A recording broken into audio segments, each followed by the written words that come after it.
America built the F-35 to dominate the skies.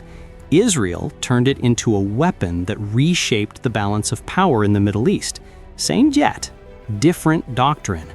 And somewhere in Moscow and Tehran, defense analysts quietly admit something uncomfortable.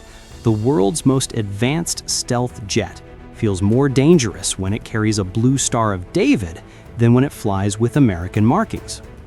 When the first F-35Is, Israel's customized version of the Lightning II, known locally as a Deer, meaning mighty, touched down in Nevatim Air Base, the regional equation changed overnight. Every radar from Lebanon to Iran started tracking the sky differently. The question wasn't if Israel would use it, the question was how soon and how effectively. Before we go deeper, a quick question for you, and I'll be watching the comments. If you believe doctrine and training matter more than raw numbers, type yes. If you think scale and technology still decide who wins, type no. And while you're here, if you love deep military breakdowns told like a thriller, hit that subscribe button right now. It helps more than you think. Now, let's talk about why the F-35I Adir terrifies adversaries far more than its American counterpart.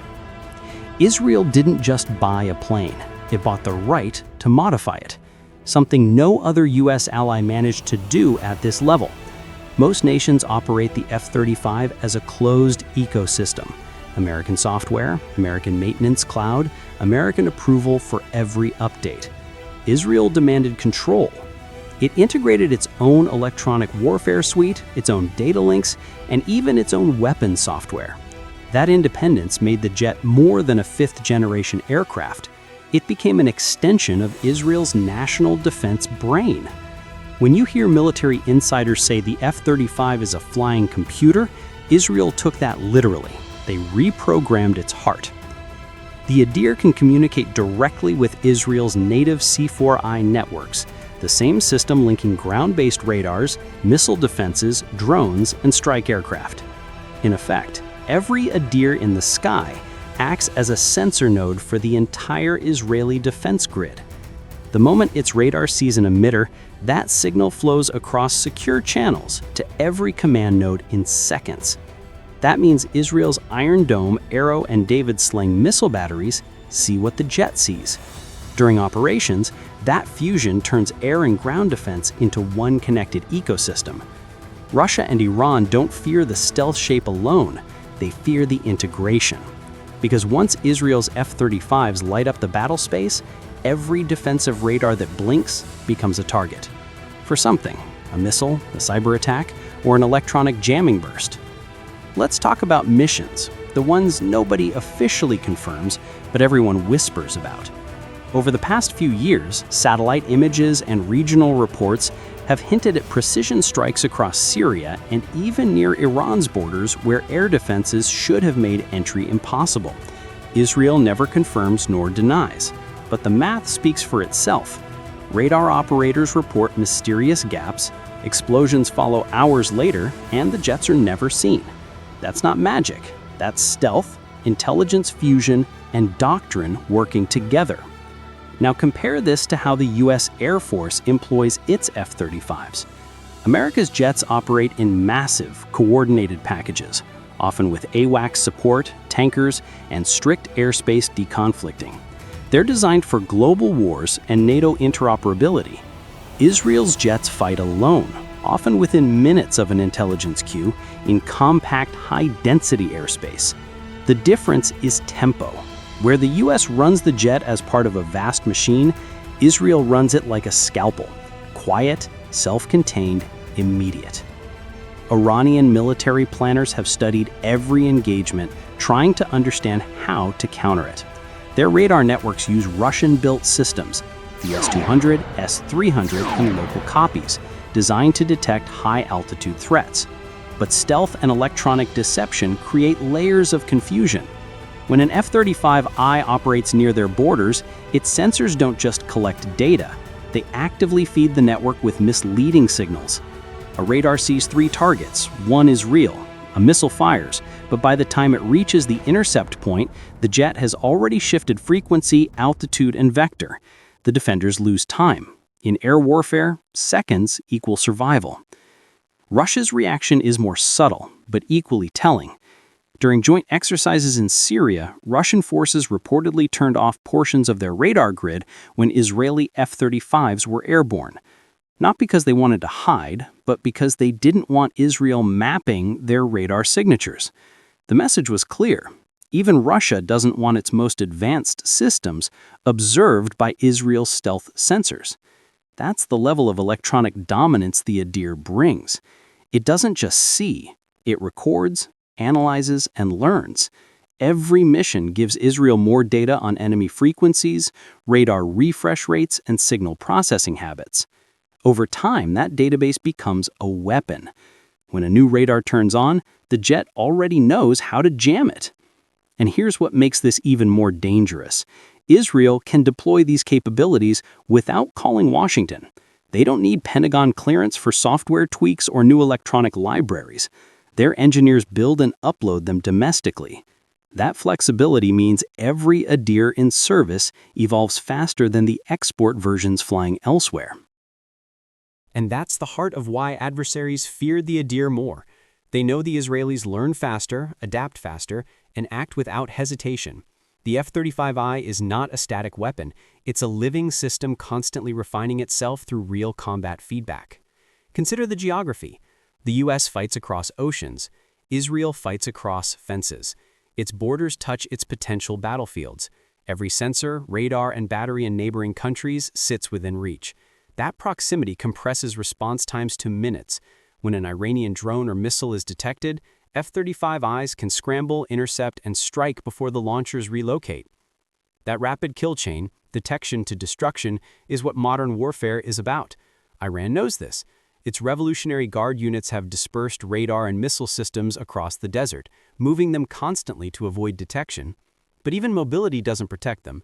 The Adir sensors can pick up minute electronic activity from long range, radar warming, data link pings, even encrypted signals bouncing off the terrain. Once logged, that emitter's fingerprint is stored forever. The next time it turns on, the jet recognizes it instantly. Let's talk about range. Critics once said Israel's small geography limits the F-35's reach, but modifications change that. The Adir can carry conformal fuel tanks, keeping its stealth while extending combat radius deep into Iran if required. Combined with refueling support, that covers nearly every strategic site in the region. And because the jet's mission computer is open to Israeli weapons, it can deploy indigenous standoff munitions, precision glide bombs, and electronic warfare missiles designed specifically for regional defenses. When you connect all these pieces, stealth, independence, electronic warfare, readiness, and geography, you see why adversaries like Russia and Iran watch every move nervously. Russia sells air defense systems globally as F-35 killers. Yet, when Israeli F-35Is operate near their deployments in Syria, those systems remain silent. Not because they can't shoot, but because they can't see. And every time they power up, they risk exposing classified radar data to Israel's database. Iran's challenge is even greater. Its air defenses are a patchwork of imported systems, aging radars, and domestically produced copies. Against legacy fighters, they can be effective. Against a low observable platform, managed by one of the most aggressive electronic warfare teams in the world, they're nearly blind. The fear isn't just of destruction, it's of exposure. Every time an Iranian radar engages, it reveals its signature. Every time it stays silent, it gives the Adir a free corridor. Either way, the defense loses. The intelligence side completes the picture. Israel's deep network of satellites, cyber units, and electronic intercept teams feed constant updates into the F-35's mission planning. Before the jet even starts its engine, its pilot already has a live map of emitters, threats, and safe corridors.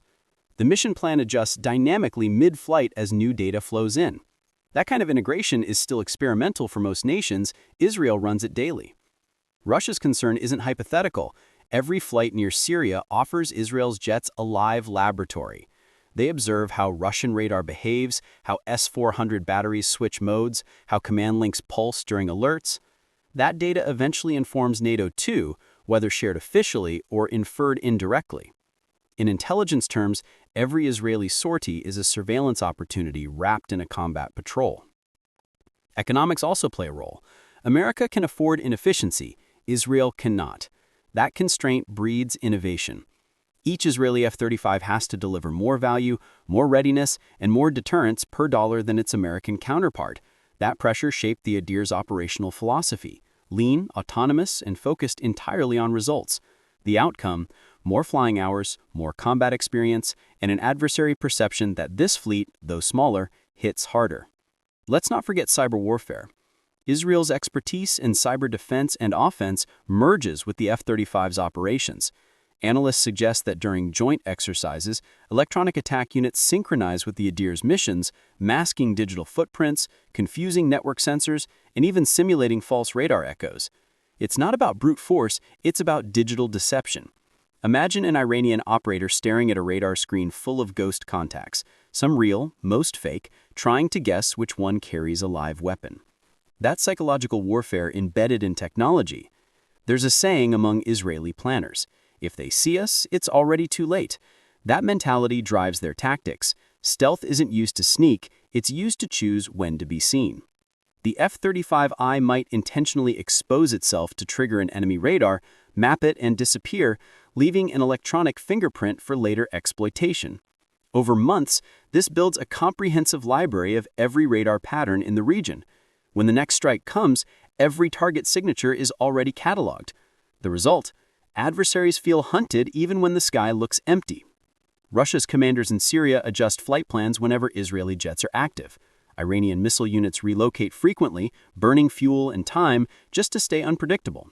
That constant motion, that fear of being watched, is a form of deterrence itself. And here's the deeper truth: technology alone doesn't create fear, credibility does. Israel has shown it's willing to act, not just threaten. When regional militias move weapons towards its borders, something explodes soon after. When new radar arrays appear in Syria, they vanish within weeks. Everyone knows the F-35I was part of it, even if no radar ever confirmed it. That track record turns capability into deterrence. America's F-35 fleet projects power globally, but politically moves cautiously. Israel's fleet operates locally with absolute clarity of purpose: survival. That distinction changes behavior. For the U.S., an F-35 deployment is a policy statement. For Israel, it's a shield drawn and ready. And that urgency, that readiness to act, is what truly keeps adversaries awake at night. So when analysts in Tehran or Moscow discuss the Adir, they don't just talk about stealth or software. They talk about unpredictability. They know that Israel won't wait for committee approval. It will launch, strike, and vanish before a press release is drafted. That speed, powered by control over maintenance, autonomy and upgrades, and unmatched pilot training, gives a smaller Air Force a psychological edge over much larger powers. And here's where it all ties together. The F-35 program worldwide represents modern technology at its peak, but Israel's version represents adaptation at its finest. It's not the jet that's different, it's the mindset behind it. When you combine advanced stealth, custom electronic warfare, real combat feedback, and relentless readiness, you get an airframe that doesn't just defend a country, it redefines deterrence. Before we close, drop your opinion in the comments. Do you think Israel's control over its F-35I software gives it an edge that even the US lacks? Type edge if yes, or equal if you believe American doctrine still sets the gold standard. And if you've made it this far, you clearly love military deep dives. So make sure you're subscribed, notifications on, because the next episode will unpack how regional powers are trying to counter stealth with AI-driven radar systems, and whether that will actually work. 2 air forces, 1 jet, and a world of difference. For Russia and Iran, the fear isn't just what Israel can do, it's what they can't stop.